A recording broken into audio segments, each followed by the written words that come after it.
मोहनी कुइया प भोरे नहाय, सरवा के बहिनी कुइया प भोरे नहाय।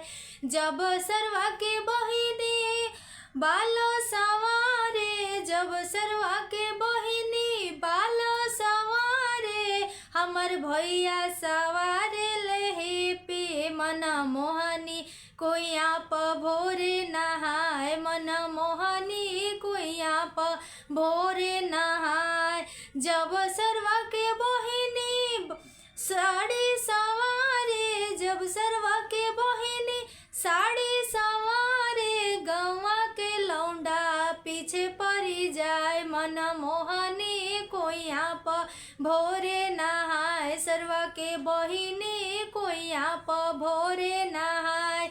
जब सरवा के बहिनी चूड़ी सवारे, जब सरवा के बहिनी लिपस्टिक लगावे, पीछे पड़ी जाए सब गौवा के लइका, मन मोहनी कुइया प भोरे नहाय, सरवा के बहिनी कुइया प भोरे नहाय।